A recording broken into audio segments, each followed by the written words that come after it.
I cannot, sorry for the delay. We had some technical difficulties. I cannot say good night or good evening or good day because people in this meeting, which number 58 now, live in different time zones. We wish to congratulate India in celebrating its 75th Independence Day, which was celebrated yesterday. One of the points made by the Indian High Commissioner in his address is that the Mahatma Gandhi Indian Cultural Center in Trinidad would be opened soon. And it would be the largest Indian cultural center outside of India. Now that is something great and unique.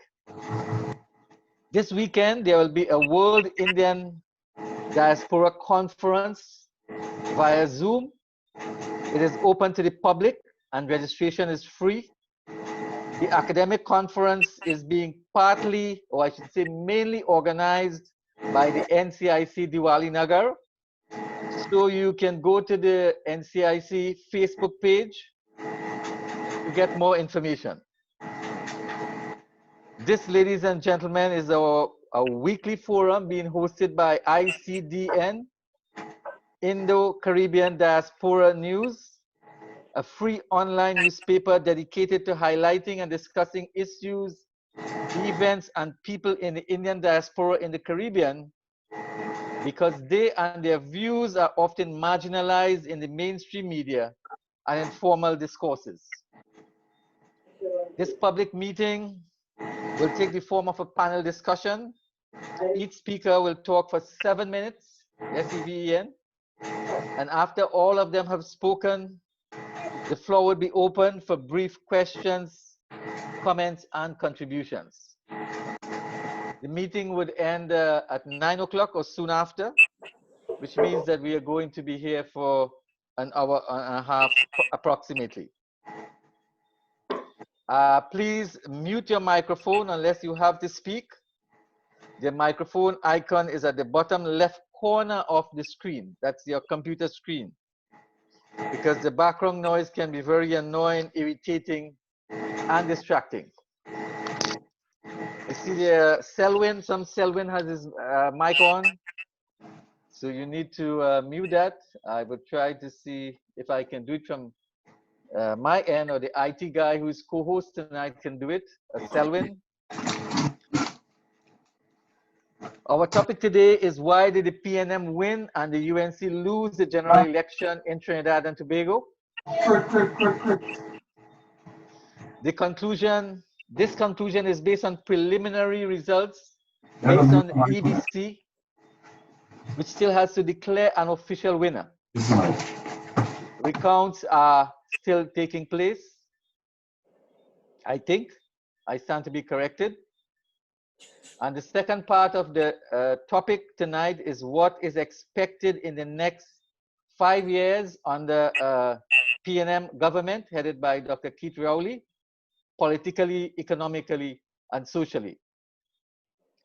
The fight in the election on Monday was really between the PNM, the People's National Movement, an Afro-based party led by Prime Minister Dr. Keith Rowley, and the UNC, the United National Congress, an Indo-based party led by opposition leader Kamla Persad-Bissessar. In the release, the EBC noted that there were 1,134,000 people eligible to vote for candidates in the 41 seats. The voter turnout was 58%. This low turnout was due mainly to the COVID pandemic. The PNM won the popular votes with 32,000 voters, followed by the UNC, 309,000 votes. Dr. Keith Rowley declared victory in 22 seats, leaving the UNC with 19. So it's 22 versus 19.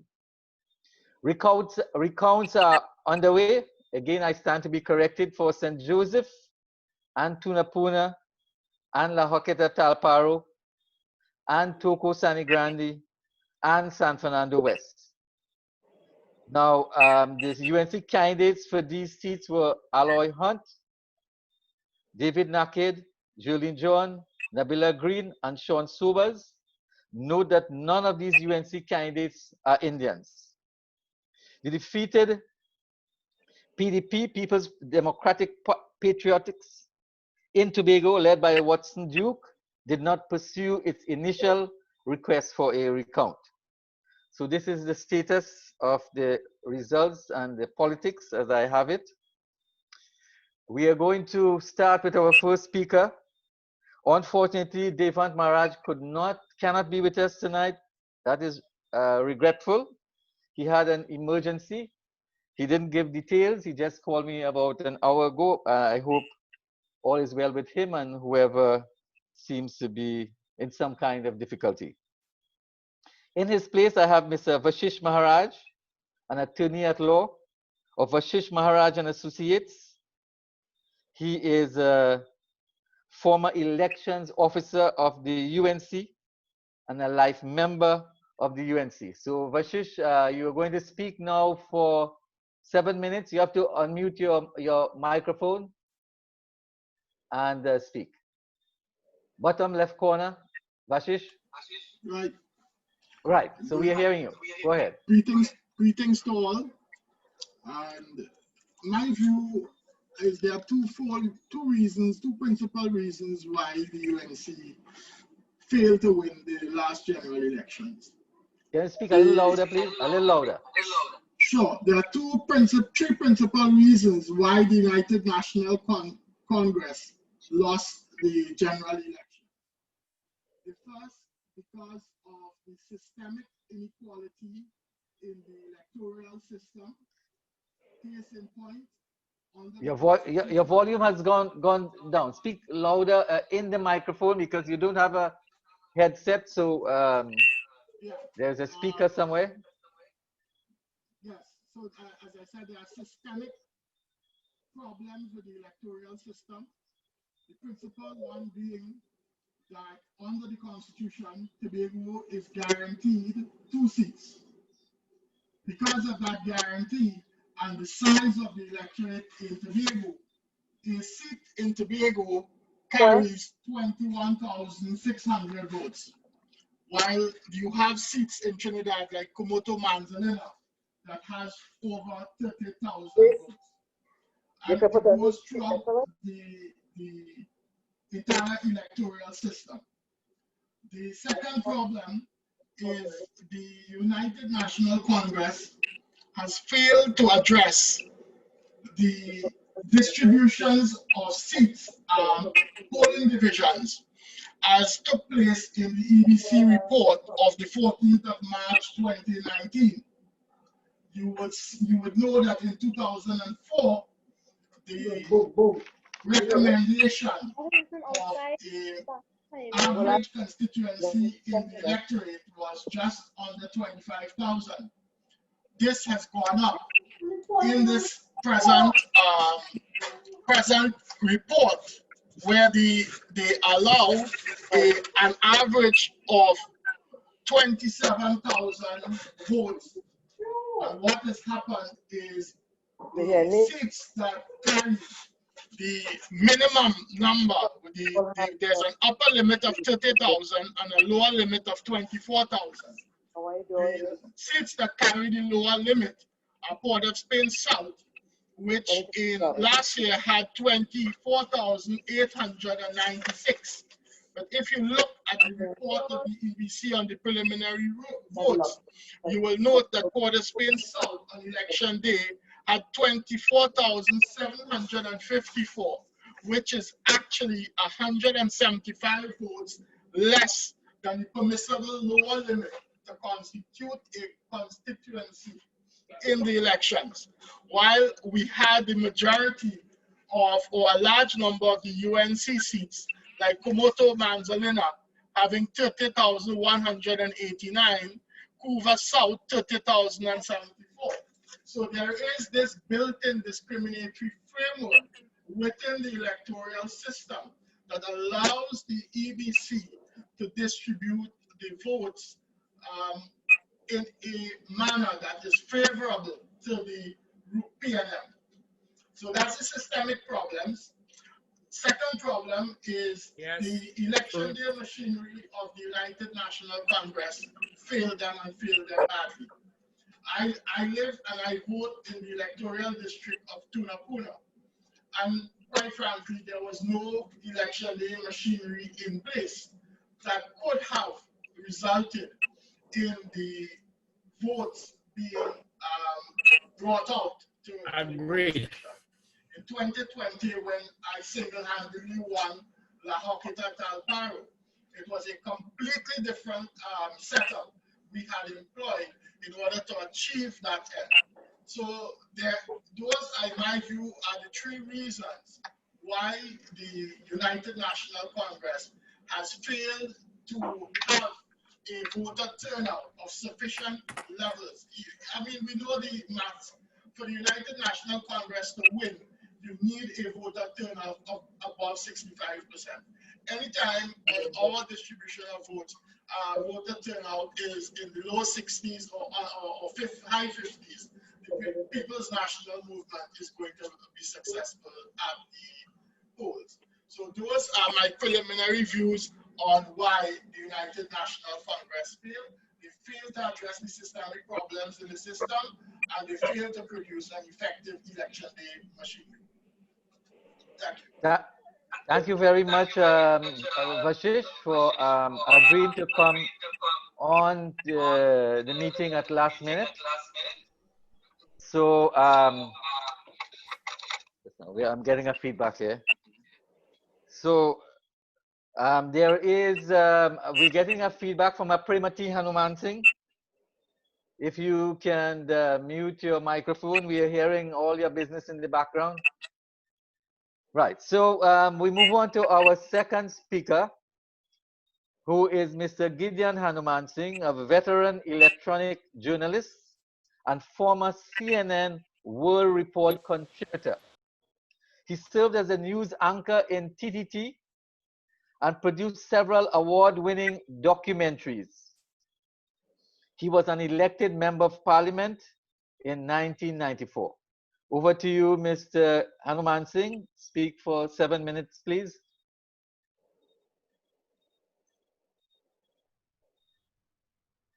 Yeah, you have to unmute your mic. Mr. GIDEON. My apologies. Yes. Thank you very much for inviting me to participate. I'd like to begin by making reference to my notes, if that's okay with you. Admitting, yes, sure.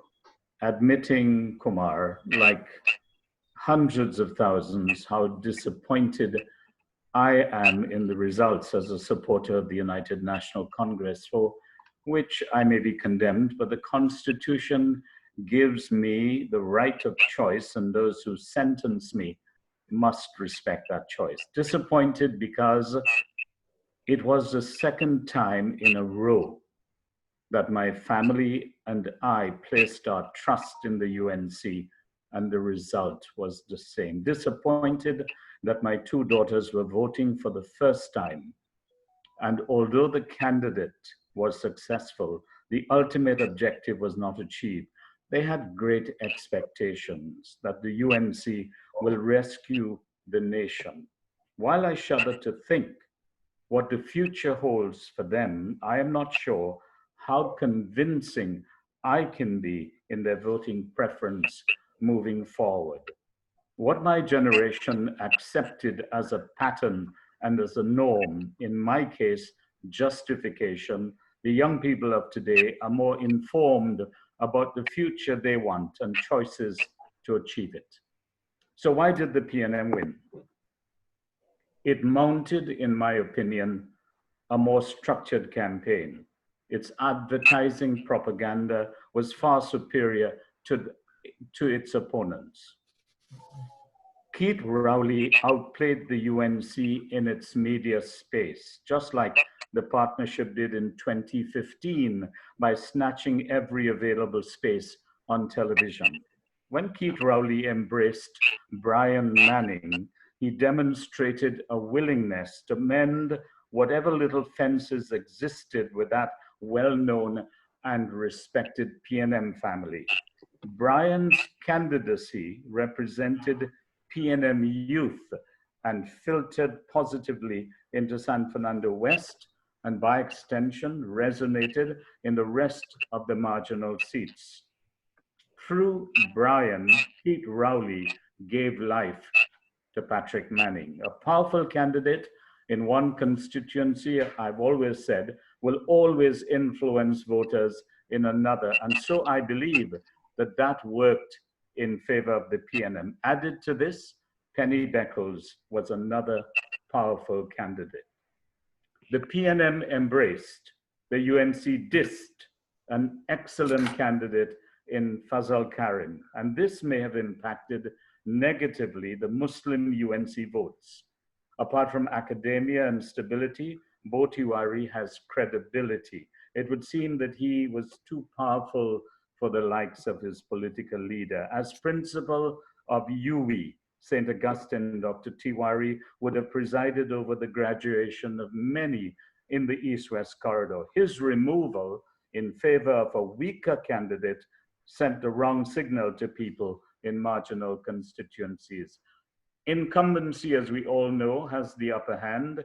It's how we take advantage of it. The PNM named candidates long before the UNC, although the opposition was saying, call the elections now, but it really wasn't ready. And with a short campaign period and COVID as a plank for the PNM, it had the upper hand. Yes, we acknowledge the government started testing patterns, but the mortality figures were low, small compared to other countries. And if the figure went beyond 7 during the elections, things would have been different. Every time the PNM mounted its virtual platform, it had some UNC scandal to relieve, right or wrong. But Keith Rowley's attack on Kamala and the UNC was lethal, and the rebuttals by the UNC were poor and invariably ineffective. Anita Haynes felt that the PNM's allegation of UNC distancing or distributing old $100 bills was frivolous, and the party didn't have time to deal with that accusation. Kamala helped the PNM when she talked about the use of UTC and NIB funds. It fueled their campaign. So, one of your questions is, why did the UNC lose? Perhaps a better question could be, why did the UNC allow what many term the worst PNM government ever to win the 2020 elections?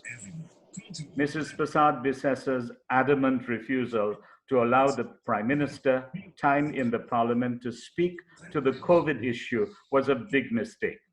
Although UNC MPs tried unsuccessfully to raise the pandemic as a definite matter of urgent public importance, when asked to give way, it was within her remit for the leader of the opposition to say, Madam Speaker, as you know, we tried unsuccessfully in this Parliament to raise this dangerous COVID issue, but the UNC will not be obstinate and will willingly give way to the Honorable Prime Minister. When she kept saying no, no, no, she angered the population because of the situation that we were seeing all over the world with deaths, so many thousands of people per day in different countries. Added to which, one of her MPs was insisting that bars be opened, and Wade Mark in the Senate was challenging the legal authority to close these bars. The UNC's call to open the borders was insensitive, and when it backfired, its leader explained what she meant and added salt to the wound by talking about slavery and indentureship. The medical fraternity, Mr. Mahabir, was mad with her for that statement. The other side was asking, can we trust them with our health?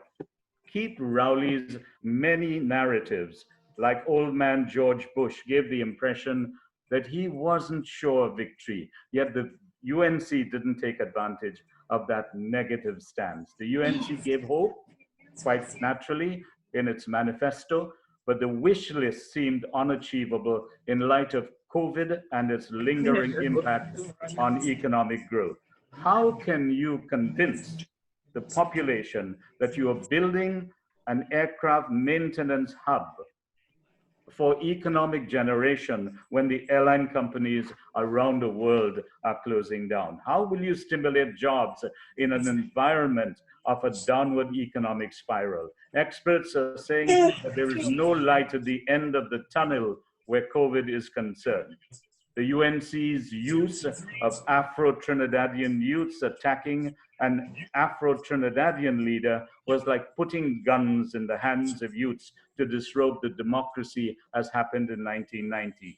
Yes, UNC flags lived in PNM areas, but the vote went to the Red Party. The UNC never recovered from the barrage of accusations about corruption when it led the partnership coalition. The Barry checks to Kamla, the timing of the EMBD decision, the banana handouts, the unfortunate blank word that the PNM made into black. Poor candidate choices.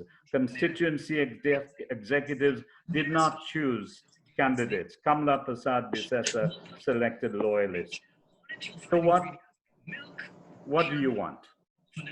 What do you expect the outcome to be? Say what you want.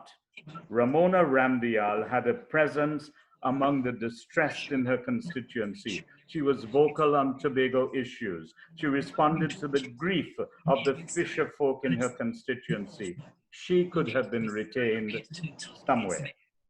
Who was advising the opposition leader on these issues? Who wrote her long-winded speeches? Suraj Rambachan saying in Debe that Munilal is the leader in waiting turned off a lot of people, unfortunately.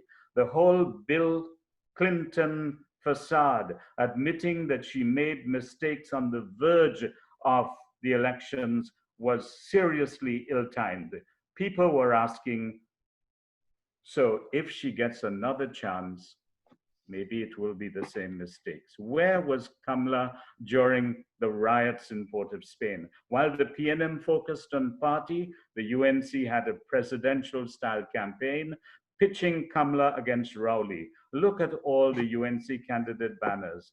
That didn't work in 2015. It didn't work in 2020. To say today that the UNC did so well is to live in a world of denial when victory, as we all know, is the prize in an election. Yes, the UNC has a right to request recounts, but not in constituencies where the margin of victory is so wide. Kamla now walks the road of Pandey. She must know that it's not about self anymore, but about the people. The CNC3 news report of her talking about Pandey's many losses and obsession with power is now haunting her. It demonstrates double standards. And for the road ahead, if the PNM couldn't stimulate economic growth between 2015 and 2020, when there was no COVID, what will happen going forward? Will governance come through increased taxation? Will we continue to live through declining infrastructure? Going into a general election with terrible road conditions and no potable water in many communities was an insult to the population. To whom will we now complain? What will happen with our healthcare system? Can we afford to supply medicines to increasing numbers of Venezuelans and islanders who come here for CDAP drugs? Will the government deal effectively with the spiraling racial diatribe and introduce legislation to prosecute offenders? How long will UNC supporters keep Kamla as their queen who cannot deliver them to the promised land? And this is not mischievous nor spiteful. It is based on reality and track record. She's done well, admittedly, since 1995. She broke the glass ceiling in 2010. Nations around the world celebrating her historic political elevation. She commanded respect among her colleague heads in the Commonwealth and in the OAS. She will remain the country's first female prime minister. She delivered during her term. She is now challenged with health issues. Her platform speeches were weak and lackluster. But it's not for me or anybody among us to say that she should step down. That's a decision that she would have to make if she really cares about the future of the UNC and, more importantly, its membership. Thank you very much. Thank you very much. At least we have been able to get the background noise out of the way, thanks to our IT guy who is also co-hosting with me. So thank you again, Mr. Hanoomansingh. And our final speaker is Dr. Indira Rampersad, who has been with us for about 3 times on our weekly ICDN public meeting on a variety of topics, mainly political. And Dr. Rampersad is a political science and international relations lecturer at UWI right here in St. Augustine in Trinidad. She speaks Spanish fluently. She was an election observer for the Organization of American States in Grenada, El Salvador, Guyana, and I think somewhere else. So, Dr. Rampersad, the floor is yours for 7 minutes. Thank you, Dr. Mahabir. Can you all hear me? Just making sure of the audio. Yes, we can. Okay, great. So, good evening, viewers. Good evening, listeners. Thank you for having me, Dr. Mahabir. I just want to start with the election observer issue. I spoke on that, I think it was about 3 weeks ago. Yeah. So I think I stand vindicated in my call for election observers. I made a clarion call that was just a few weeks ago in this very forum. And yesterday we heard from the members of parliament from a number of marginal constituencies, Tunapuna, St. Joseph, La Joquita, San Fernando West. They expressed their profound dissatisfaction with the electoral process. And more importantly, with the more disturbing, I think, was the recount process. I found it particularly disturbing to hear about 16 ballot boxes being counted in 6 hours, 5 or 6 hours. So I assume that the MPs will be speaking the truth. I have no reason to think that they are telling lies. So I found that very disturbing. I just want to broach the topic of the systemic problem and the way the boundaries are drawn. And I agree with VASHISH there that I think it is drawn in a manner that that gives the PNM an advantage, whether deliberate or not deliberate. It does give the PNM an advantage, particularly in the marginal constituencies. And the only way to break that really is by a wave which in our history has been generated by a coalition movement. So that is how I see that problem. GIDEON has outlined the problem with the leadership, and she has made some pertinent remarks with some of the issues. But there's also the advantage of incumbency. And that is something we need to address. When you are the incumbent, you know when the election date will be called, and therefore you are in a position to buy up the media space. GIDEON, you should know about that. So there was like the PNM in 6 TV stations at one time, in one day, and the radio as well. And I think the UNC was grappling for space to the point where they just had to resort to, in terms of TV, TV Jagriti. And that was not very often either. And I think that was one of the problems that the UNC had, the media space in the television media space, because when you are incumbent, you have that advantage. The PNM had also listed, laid in the parliament a motion to accept the order of the EBC for the moving of certain polling divisions. Now, most of these were in safe constituencies, so I don't think there was any cause for concern in those. But 2 was movement from San Fernando West, from San Fernando East to San Fernando West. Now, these are justified by the number of electors. So you divide the electorate by the number of electors per constituency, and you get an average. And that average would determine how many electors there should be in a constituency. And if it's lower than 10%, they move from one to the other. That is the legal formula that they use. I think also there was three polling divisions moving from Toko Manzanilla to Toko Sandy Grande to Komoto Manzanilla. Toko Sandy Grande being marginal, Komoto being safe, and then San Fernando East being safe, PNM, and San Fernando West being marginal. So I was surprised that when that was laid in Parliament that the UNC MPs did not respond to it or ask questions, at least ask questions, and raise any concerns that they may have had about that. So that was another issue. I have a slide to share here. Well, not quite a slide, but just some notes. But I see that I am disabled. Kumar, I don't know if... Let me contact my... but keep on talking. Okay. So the voter turnout, just to give you an idea of the total voter turnout was for the PNM, it was 322,250. Gideon, I think I heard you say 32,000. I think it may be Vashish, 32,000. It was 322,250. And for the UNC, it was 309,188. So that gave the UNC a reduction there of 19,122 votes.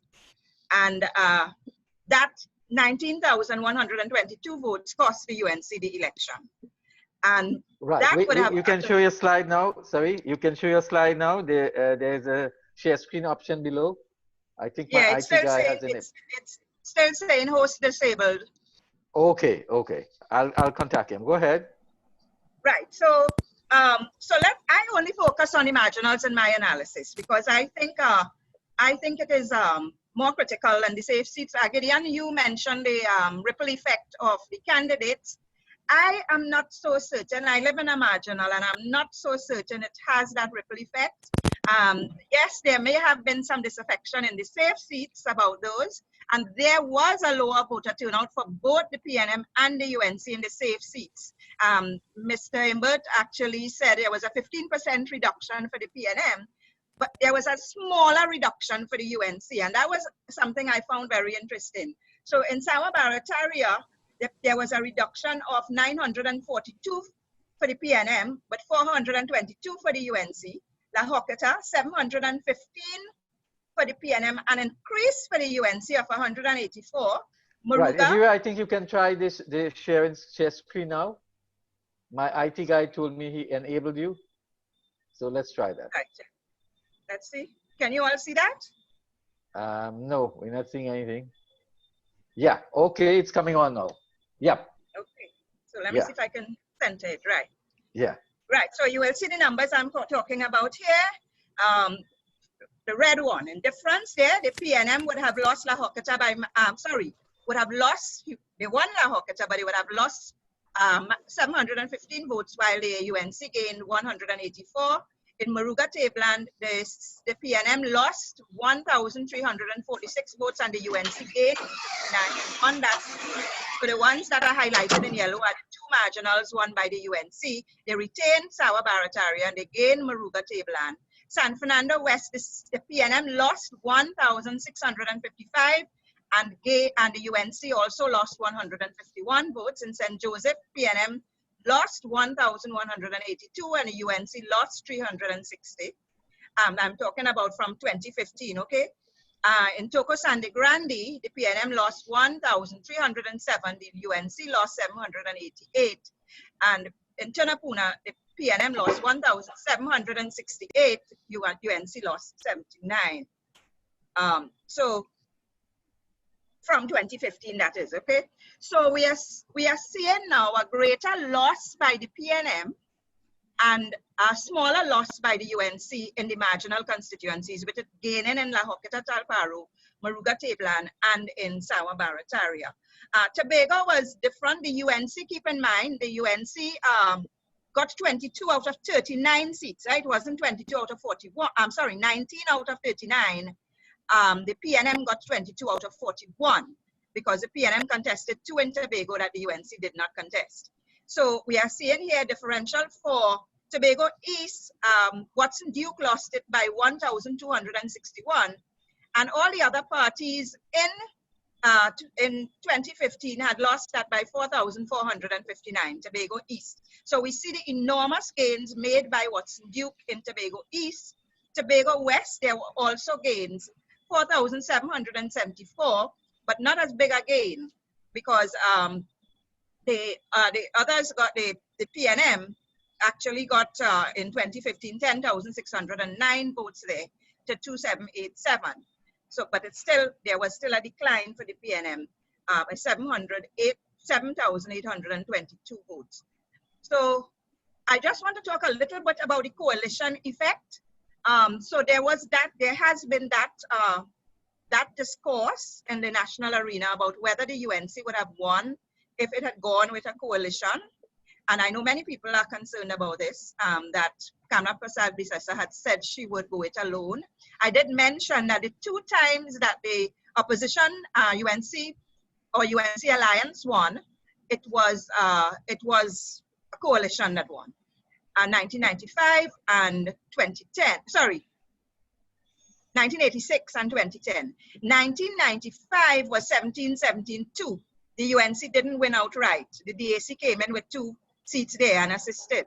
So we also have to keep that in mind, that the UNC didn't win outright in 1995. Now, when we look at these results for these small parties, and I highlighted those, can you see that? Can you see that page? Yes, yes, yes, we are seeing. Right, so PEP got 5,933 ILP, and that's Jack Warner alone, 3,817 MSJ 1223, MND 1,039, MNV 493, COP 467, THC 366, NCT 234, and IND independent. This is the independent with the most votes. I don't even know it was because ABC didn't name the person. It's 217. Now, I had a concern with the criticism, because my question was, who would the UNC form a coalition with? Because the EP leader, Edward Alexander, I don't think he was inclined to do so. I'm not sure Jack Warner was an option. I don't think the MSJ would have been going for that either. I'm not familiar with many of these parties, but the COP didn't have the kind of traction it should have. Certainly not the traction it would have had in 2010, coming out of 2007 with 148,000 votes. So as we saw, the COP got 467, its leader, Fort St. Augustine, and got 188 votes. So the COP is in decline. Now I'm hearing the argument about the ripple effect and about the energy and all that the coalition can bring, but I think the UNC would have been faced with a challenge as to who to form a coalition with. But we want to talk a little bit, I did another slide here, but the time, I know the time wouldn't allow me to go through with this, in which I compared 2020, 2015 for each party. It's very similar to what I did before. For each party, showing the decline of the PNM and decline and an increase for the UNC in some seats. But what we have here is Duke getting 10,367 votes. It is something to note. The PNM getting 49% of the vote. The other parties against the PNM getting 51%. So we have a minority government by about 2%. And that might be some cause of concern for the PNM. So the question now as to where we go from here, it's a good question. A very good question, because I don't know how many of us can answer it. I said before, the PNM should be concerned. It's a minority government and its votes declined, even with incumbency, enormous resources. And I spoke about the advantage of knowing the date for an election.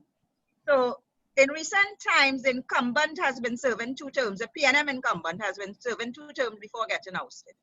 And the 2 terms will end with this after this 5 years. The UNC has to be very, very vigilant with the polling divisions when they are being adjusted. Because one of the concerns I have is that we had an electorate of 1,134,000 thereabouts, and the population is 1.3 million. So we're talking about 2 million more people in the electorate in the population as compared to the electorate. Something not right. So that list, I believe, that electoral list needs to be audited. I'm not casting stones at anyone. The electoral list needs to be audited, because there may be many people there who are not registered to vote, who are not entitled to vote, who are dead, who are migrated, I don't know. But the figures are just not making sense. And I noticed that since 2010. This is an observation I made since 2010. And there was an audit in 1987. When the NAR was in power, they did an audit and they found 102,000 cases, irregular cases. That may be people who were not supposed to be in the list, but were in the list. So that is something I think the UNC might want to look at, the PNM too, to look at this list and clean it up, have an audit, have an independent auditor do an audit of this. With regard to the future of, well, I think Gideon, you talked about the economy, and I agree with you. I can see further hardships economically. I can see rising crime. I can see COVID escalating.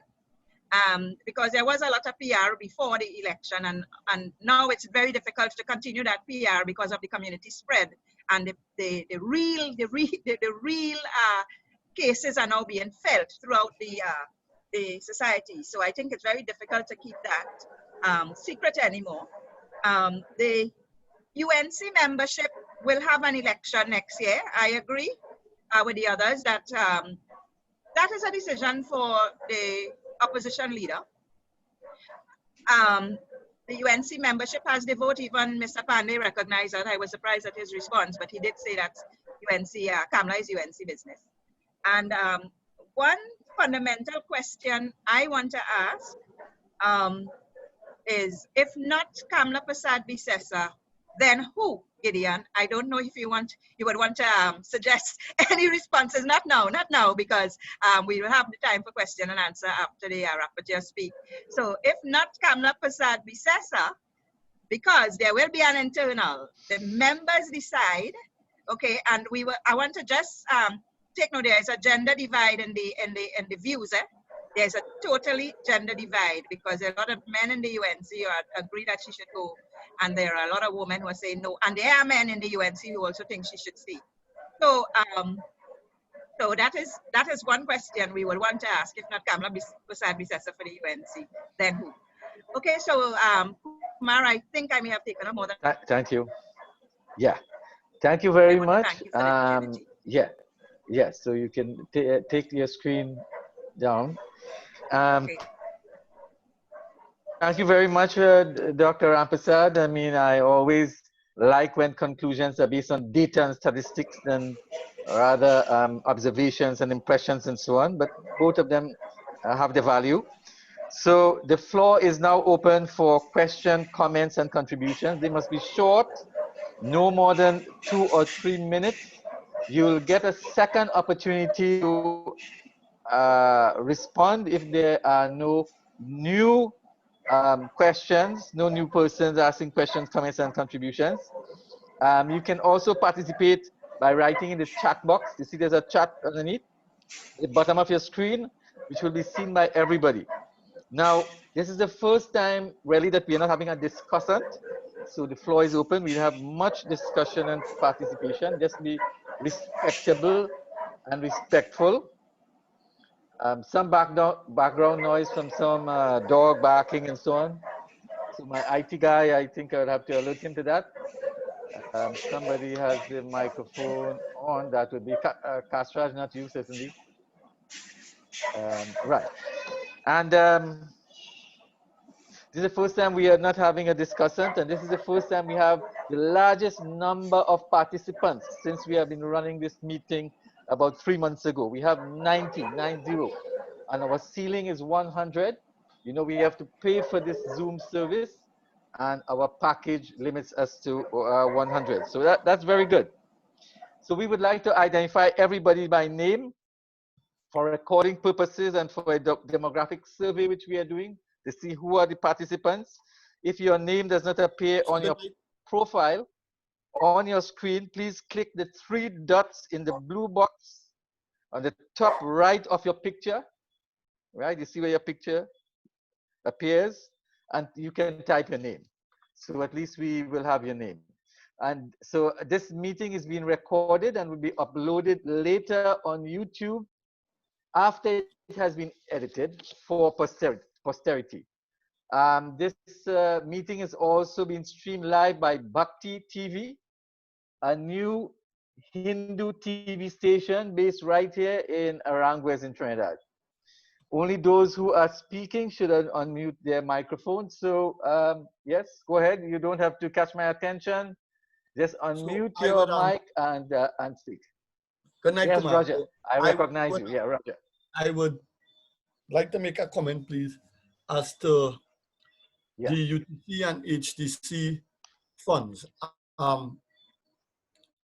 I think it didn't go down good with the population in terms of the way the explanation was provided by the UTC as a financing mechanism for the plans, the economic plans to take place thereafter. I also read the UNC manifesto in detail, and I was amazed that they didn't even have the mention of COVID-19 in the manifesto. I mean, how can you approach an election with your transformational master plan, not catering for a pandemic that is affecting the world and dated, I think, October the 11th, 2019? It shows that you are a bit lazy, to use strong language, and that you didn't take the time to contextualize it to the realities of August the 10th, 2020. In terms of the medium term, you mentioned some of the challenges we would have ahead. This country is in for a rough ride, and do not focus on real GDP, folks. Focus on non-energy GDP, because when BHP Billiton brings some oil on stream next year and some gas next year, you may probably see a return to growth in the energy sector. That's easy to get.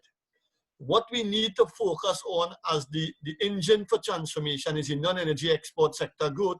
And so what we have to do, people like us, is to hold the government strongly accountable as best as we can in terms of making comments in the public space to ensure that we get some degree of performance-oriented output. The last 5 years was terrible, and as I think it was you, Kumar, who mentioned, or maybe it was Gideon, that if you look at the period 2016 to 2019, you will get a good impression of really how they performed. 2016, actually, we performed the 6th worst in the world.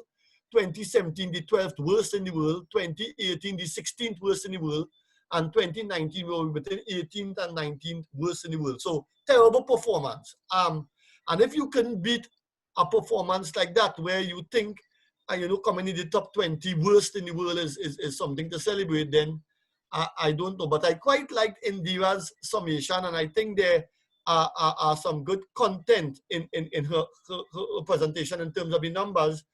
And I will probably make another comment in terms of economic performance after I hear some other comments. So thank you. Right. So anybody again? You can just unmute your mic and speak, my name is Devanand Bhagwan, and I am Guyanese. I live in Toronto. To answer the question, why did the PNM win and the UNC lose? I think I agree largely with Mr. Hanoomansingh in his analysis. I think the PNM had a more organized, a better campaign than Kamala Prasad's UNC. For one thing, I think the PNM appealed to a broader section of the Trinidadian population. I'm no expert in Trinidad, but that's the impression I get. Conversely, the UNC was more narrow. I want to be specific here. With regards to religion, for example, I did read in the newspaper that Mr. Rowley, he met with the evangelical pastors. Now, why could not the UNC do a certain, make a similar approach? it seems as if they deliberately want to, they thought, well, this is a people, a section of the community that will not listen to our message. And so they were ignored. And this is really unfortunate because the Christian religion is approximately 60%, 66% in Trinidad. The evangelical is approximately 23%. And as far as I know, approximately 38% of the Indians in Trinidad are Christians, which is really unfortunate. Unfortunate in that the UNC failed to appeal to this section of the community. Thank you. Okay, yes. Anybody else? You don't have to cut my attention. Yes, yes. Go ahead, Mr. Hanuman, who is one of the directors. To Gideon. My question to Gideon, Gideon lamented the UNC campaign strategy and so on, and choice of candidates. I would like to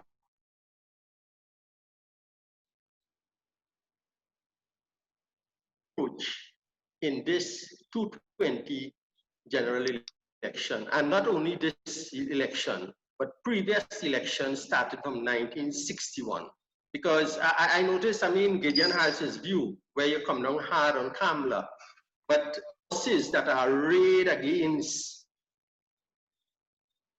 you, all right? And it is not just Kamla Prasad, whether her competence or incompetence. I want to get Gideon point. All right, so he would, do you want to respond briefly, Gideon, now? Because some parts of Dul we didn't hear. I'm sorry, I didn't even hear his entire because question. internet, internet challenges. So, okay, we'll let that pass and we will come back. Can I repeat? Yeah. Can I repeat? Yeah, because you have some internet problems. My question to you, is it just Kamla and the core strategy, the UNC and the choice of candidates, or is it that there are certain forces stacked against the UNC? For example, they don't refute the lies of Keith Rowley and the EBC. The EBC has to take a week after, I doubt very much they finished counting. Up till now, they have not given a definite tally of the results. Yes, Gideon, briefly, and then we'll move for the next question. I don't want the Larchan to go with the impression that I was attacking Kamla Prasad Bisesa. You would have heard me at the end talking about her accolade. So erase that from your mind. The point I was making is that the campaign was weak. And I drew one reference to Anita Haynes's response to me when I told her that people were reacting negatively to the PNM's allegation that the UNC was handing out old $100 bills. And when I called her and asked her for a response, she said, that is too frivolous. I am not prepared to answer that. And we're not going to spend time dealing with that. And that was filtering among people who had a particular view. So I'm saying again that just like in 2015, this guy who went somewhere in Port of Spain spinning a wheel, the same thing happened this time, but differently. He was in Toko, so he didn't have the time to spin the wheel. But the thing is that the campaign was weak. The campaign was not responding to the issues raised on the platform by Keith Rowley in particular. And as I said, right or wrong, but his campaign was lethal against the UNC, and the rebuttal from the UNC was poor. Okay, thank you. So we have another question or comment or observation from somebody else. You have to unmute your mic because too often people criticize me after they call me on their phone, their WhatsApp, email, that I didn't give them the opportunity. You have to give yourself the opportunity. I have a quick... Yes, Mr. Day was... hold on. Ramsawik, Kamalwati Ramsawik. Okay, let her go on then. Be short, please. Be short.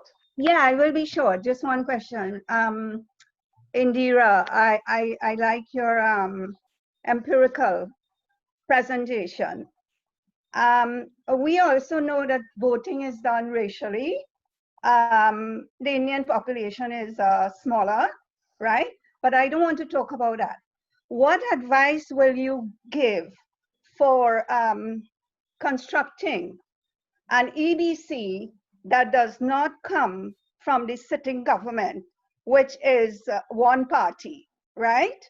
How can you do that? Like say, let's say through university, etc. I've seen things in the voting area where I went in St. Augustine, and the construction of the people who work there and behavior, etc.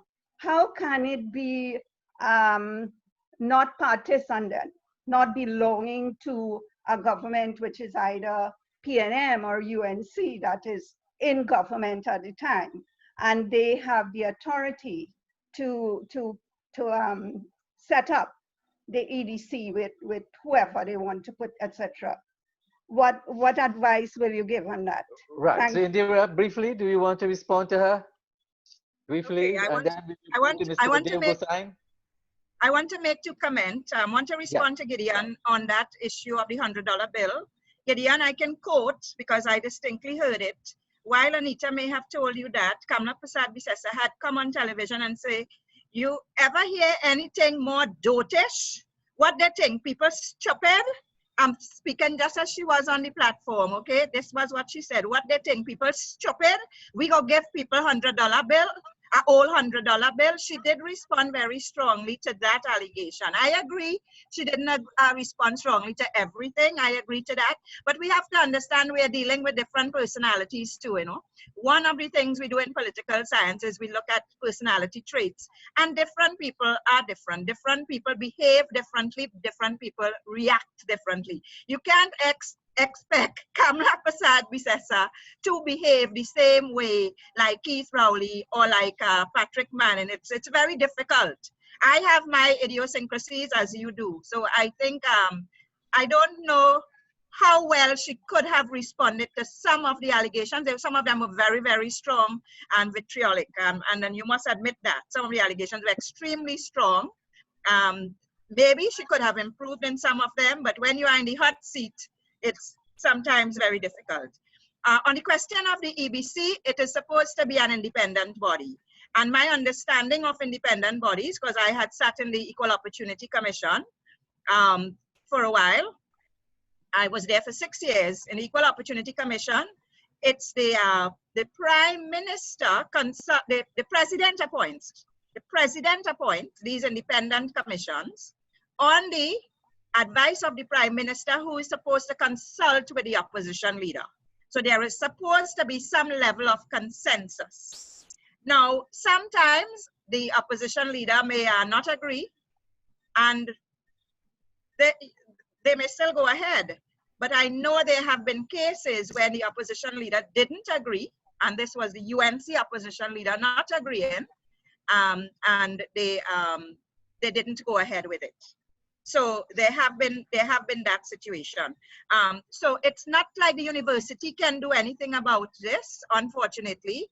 This is an independent body that is appointed by the President of the Republic, and the persons who serve there are supposed to be non-partisan in their operations as members of the commission. So yes, everyone has their political affiliation, and nobody could deny that. Everybody went out there and voted for a particular party. And that is not a sin, and that is not a crime. You are entitled to do that. But in terms of when you are put in a commission like that, which is an independent commission, you are supposed to operate independently, over and above board, non-partisan, no bias, no biases. So, but Indira, just a question here. The CEO of the commission, that CEO is appointed by the government? CEO of the commission is supposed to have been appointed by the president. The commission, the chair of the commission is appointed by the president. In terms of the commission itself, I believe so. I believe it's an independent commission. It can't be any other way. How can it be appointed by the government? Okay, I see Mr. Dave Gosain is waiting. Yeah. Please be brief, because we have 89 people on. Okay, I have two questions really. One, I'd like to direct to Mr. Dr. Rampersad Indira.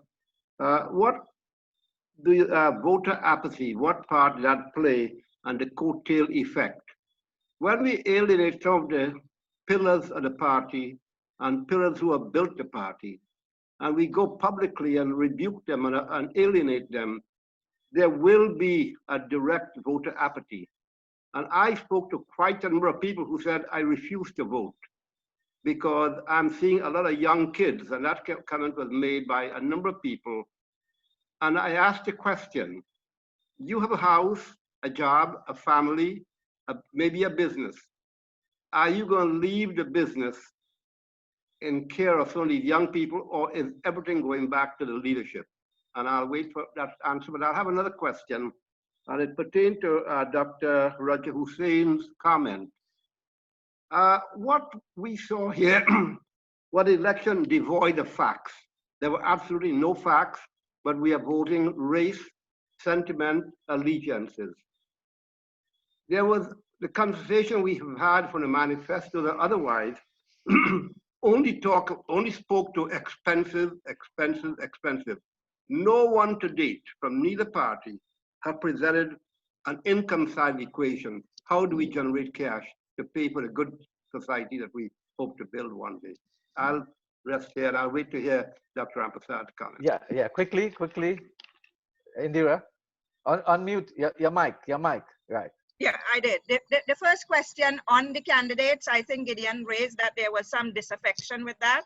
I agree there was some disaffection. The extent to which it would have impacted, because like I said, the UNC brought out more votes in 2020 than it brought out in 2015. It just wasn't enough to win the marginal seats.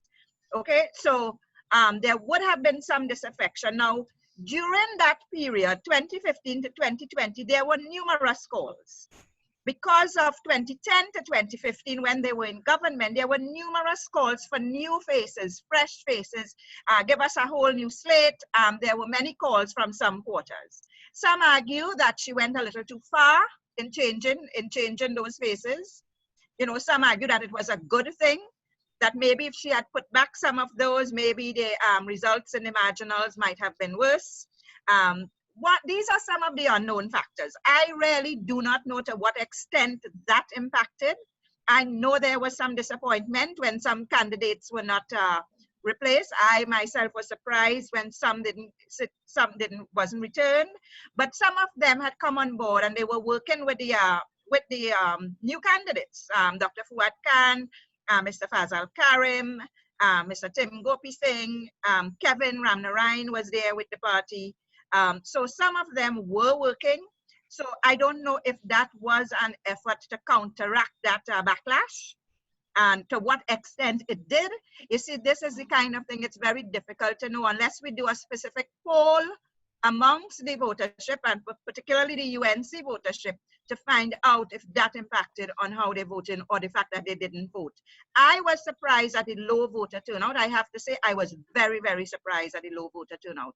I was surprised because on the ground, on election day, that's not what I was seeing. I was seeing a lot of traffic on the road. I was seeing long lines where I vote, where there's never long lines. I was seeing long lines in South, in Laramine, to the point where they had a report to the EBC on that. And yet the numbers didn't reflect that. Is something I don't understand, I couldn't understand. What I may want to say is that the wave effect didn't hit to the extent that I thought it was hitting, because maybe the middle class didn't come out as they should have.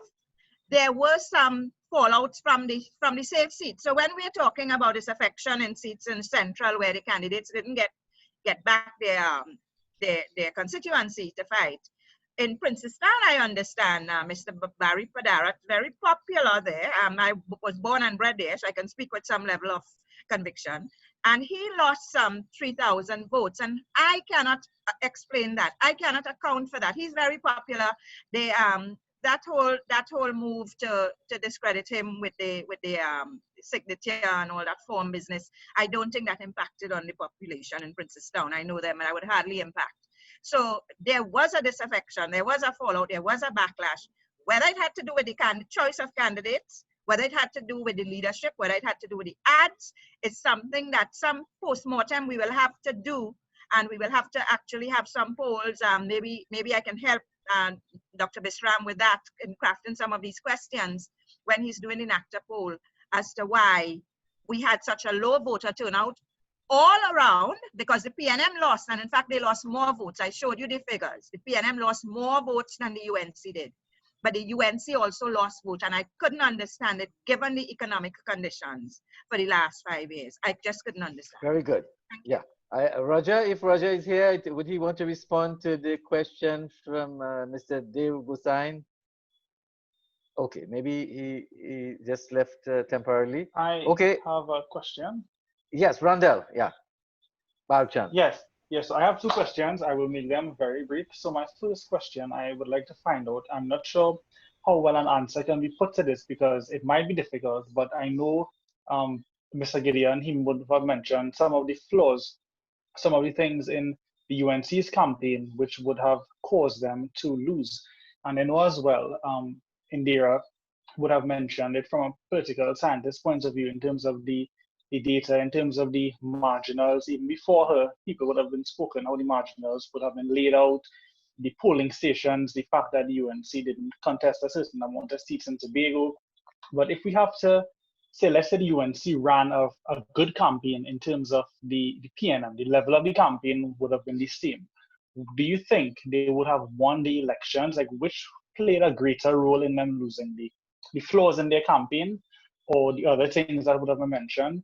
And my second question to anyone who would like to answer is, I heard a comment mentioned a while ago by someone who was asking a question that people in this country, they vote by race, and that is not an uncommon statement to make. So how can a political party, be it the UNC or PNM or any other party, successfully run a campaign to convince people to stop voting by race? How can we change that?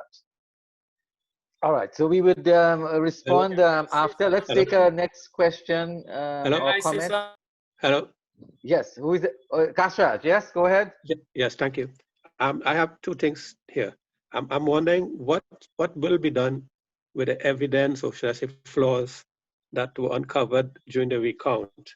And specifically, there was a young agent with the UNC who was relating for the special voters in the St. Anne's East constituency, counting a number of 327 votes for those special electors, and that's out of 507.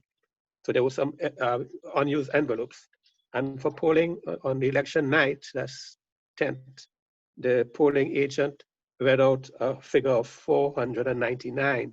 She said she was aghast and I guess scared to say anything, and I thought that was a reverse type of elder abuse. What could be done, or what will be done with those things? I'm glad that VASHISH picked up on something that I've been talking about the constituencies.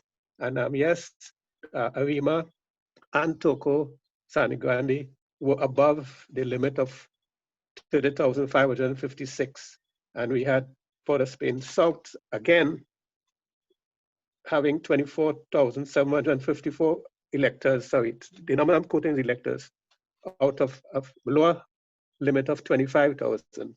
And if you look on the present list, you will see Tobago East had 23,103 electors, which is below 25,000. Port of Spain North had 25,003, that's 25003. San Fernando West, 25,035. 25,035, San Fernando East, 25,008, and Pointe-à-Pierre, 25,096. And I'm suggesting that widespread, well, first, those are so close, that widespread between 25 and 30 should be reduced probably to 1,000, which is like about 1.5%. And I'm thinking that that spread is too wide. And how could changes like these be made? Because obviously the ABC is not doing the right thing. They should try to have the constituencies as close as possible to the average. And may I say that what I'm thinking is that they should use a small figure of Tobago East and use that as a standard size of any constituency, Tobago or Trinidad, and divide that up the total electors, So we'd have about 49 constituencies. Thank you. Right, good. So we'll take that, respond to that after. Any question, comments from anybody else? Anybody new? I'm giving the opportunity. Just unmute your mic. You have to unmute. Kumar. Yes, Dr. Tara Singh. Unmute. Tara, you have to unmute. Yes. Right, go ahead. You're there now. Yeah, my question is, I would like to know what proportion of the young people below 35 turn out to the polls. Dave Gosai was mentioning about voters' apathy, and another speaker spoke about low turnout. I was wondering to know which age category, whether people below 35 didn't turn out or above 35.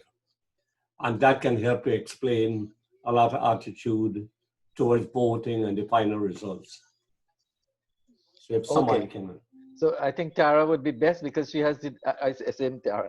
You are Dr. Tara. Indira, you are best suited to respond to this question specifically, if you are there. Yeah, I'm being asked a lot of difficult questions.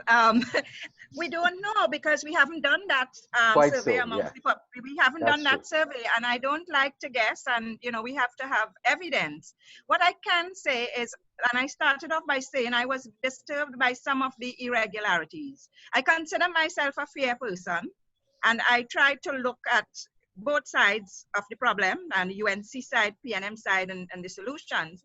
But I have a friend who lives in St. Joseph all her life. She's a retired professor. And she called me on election day and she said, I always vote in St. Joseph, but today I was voting for the constituency of Tinapuna. And I was saying, but that wasn't one of those because I noted the ones in which the polling divisions were moved. And that was public information.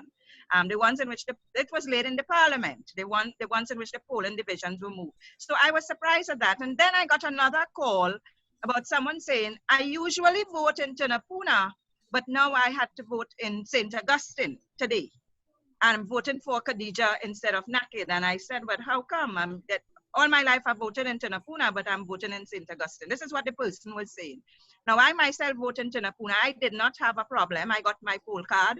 I was able to go and vote, and I had no problems in voting for another constituency. But there were such reports, and there were concerns about this. And this is something that I think the UNC need to take note of. Someone is asking what they can do.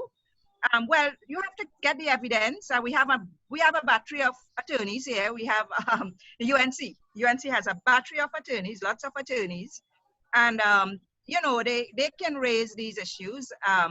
They can also write to the EBC. I think they have already raised issues like these with the EBC. The 4 members of parliament would have done so, those who were speaking yesterday. Some of these matters may or may not go through the litigation system, the courts. But certainly, I am sure as a political party, it can also make recommendations to the university, or a committee can be set up, a commission can be set up, but usually commissions of inquiry are set up by governments. They're costly. They're usually set up by governments to look into irregularities or to look into improving, making recommendations to the EBC on how we can improve the electoral process. Because ultimately, this is our democracy. And this is where we have to live. This is where we have to live, and this is where children and grandchildren have to live when we are gone. So we want a system that is fair, and we want people to feel comfortable. I mean, there are 309,000 people today that, after hearing what the UNC had to say, and many of them would have voted the UNC, 309,000 would not be satisfied with feeling uncomfortable with what would have gone on. Many have accepted that the PNM won the election, and that the PNM will be sworn in tomorrow, but there is this lingering feeling and sense of discomfort that they can't get over, and you don't want that. We don't want that. Ultimately, the population will settle down. All the racial slurs, this happened immediately after elections. We get a lot of that. So I've been following elections for a long time, and I know that this happens all the time. But people are still bothered about that 2015 decision by Judge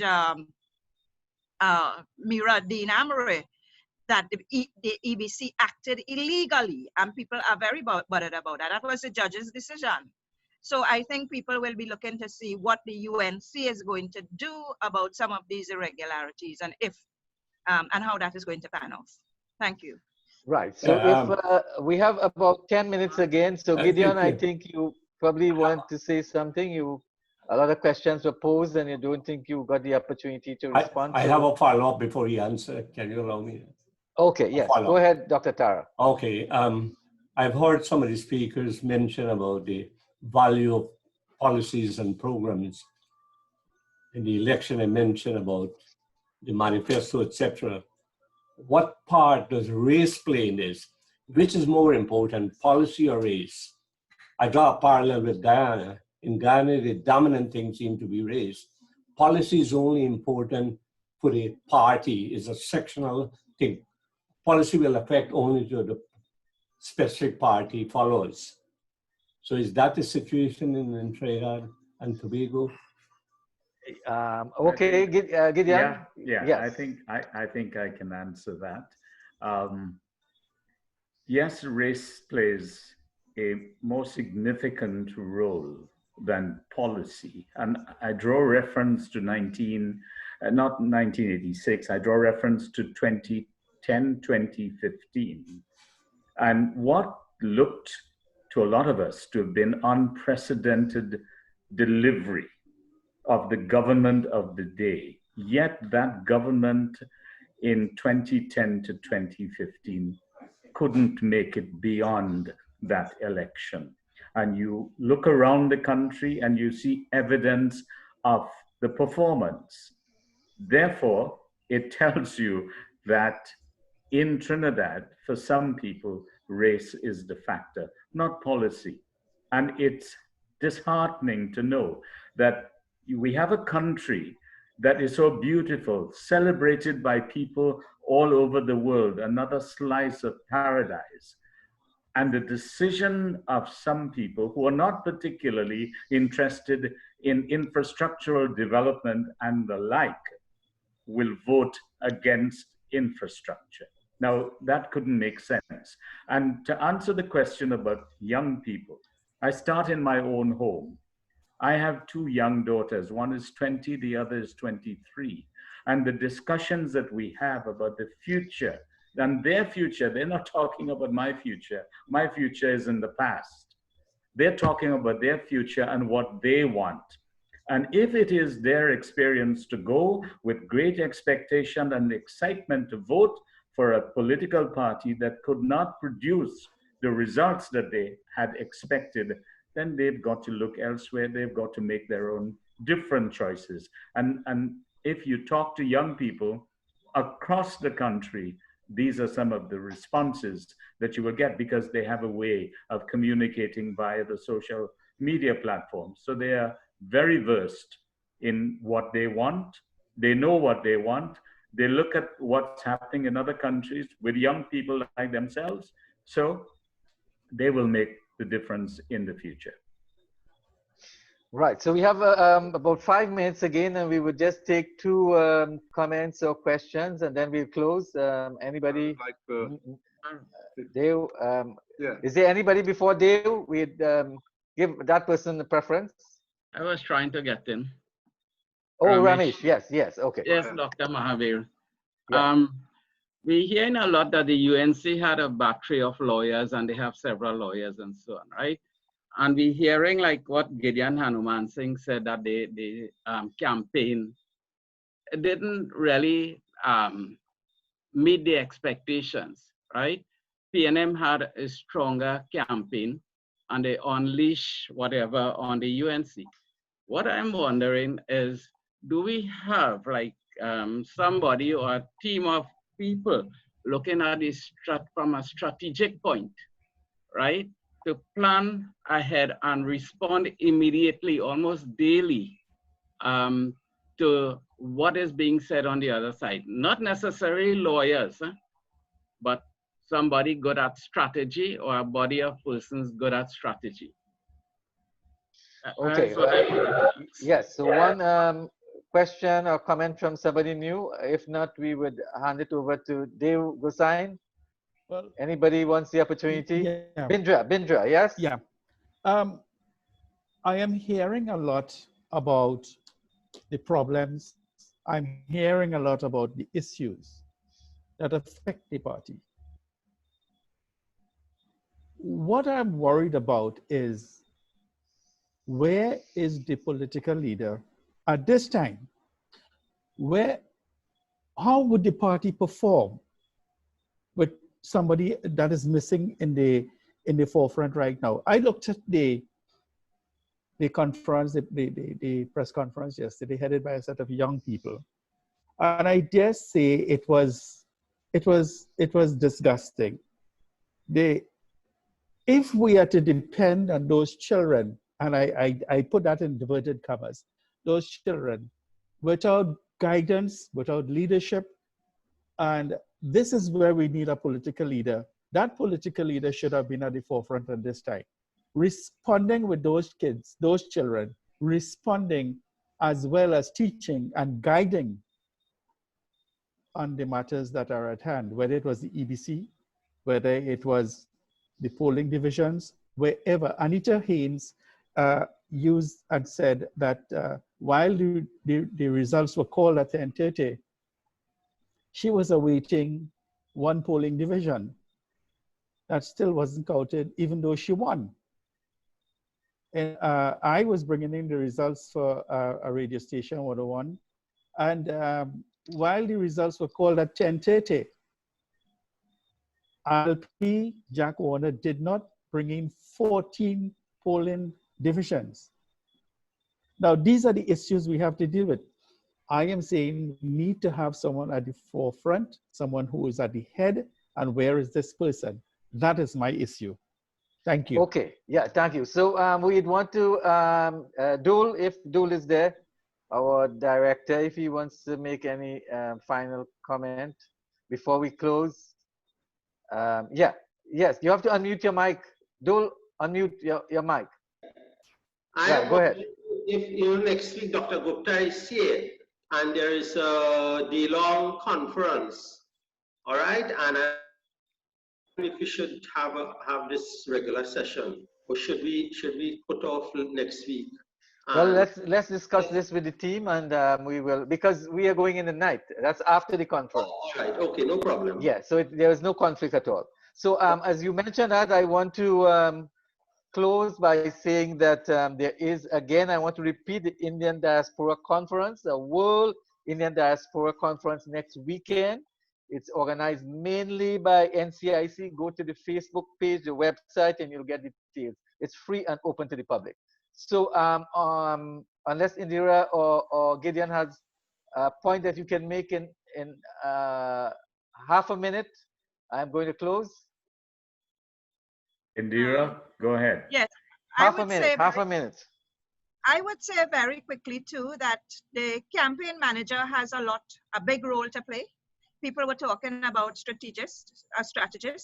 And I think that parties need to organize elections through their leader and their campaign manager. And I'm not sure that person's presence was felt in the UNC throughout.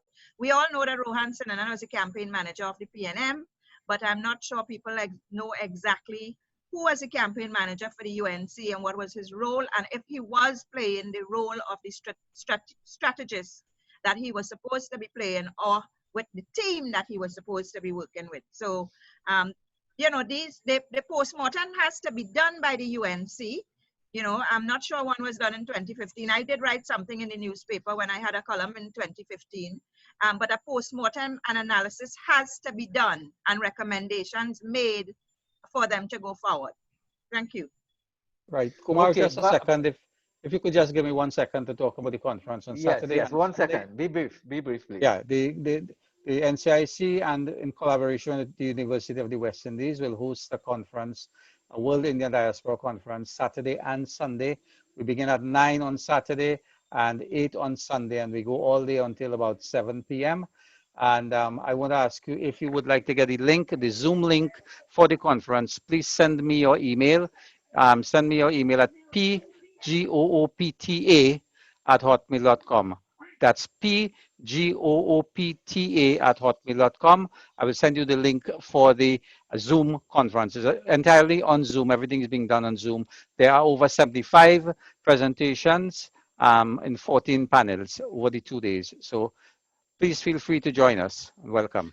Right. I have gotten a cue here for Bal Maharaj to speak. You want to speak? One of our directors. Bal, are you there? If not, so I'd like to. Yeah, Gideon. Yeah, half yes, a minute. Yeah, yes. Half a minute. I can do this, and I want to take up from where Bindra Maharaj left off. I think going forward with all the counting and recounting and the legalities that will follow, we have to look towards the parliament, the next parliament of Trinidad and Tobago. And with the inexperience that is there, I think it is incumbent upon the political leader to assemble a team of experienced people to counsel these young people, because what they will face in the parliament from the PNM will not be palatable. Thank you. So, ladies and gentlemen, this brings us to the end of our public meeting. Thank you all for participating. Thanks especially to presenters. Thanks to VASHISH, who I called the last minute because Devant couldn't make it, and we had some technical difficulties in the beginning. The background noise and so on was completely eliminated. This is a team effort. I am just the face of ICDN on this weekly Zoom public meeting. I am directed by Dul Hanuman, who is there and who spoke, and Dr. Betoram, who is in the meeting but didn't say anything, and Ravi Dev and many others, Mr. Satsubdeo and many others. It's a team effort. So you are free to write for our paper, ICDN, Indo-Caribbean Diaspora News. It's a free online paper. Send us your letters, send us your articles, no more than 800 words. And we hold this meeting every Sunday night at this time, Trinidad Atlantic time, on a variety of topics.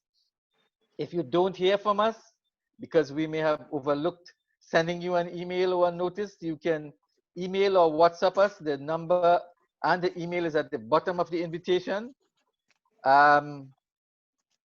Our tentative topic for next Sunday is likely to be, we still have to ventilate it and on our team planning meeting.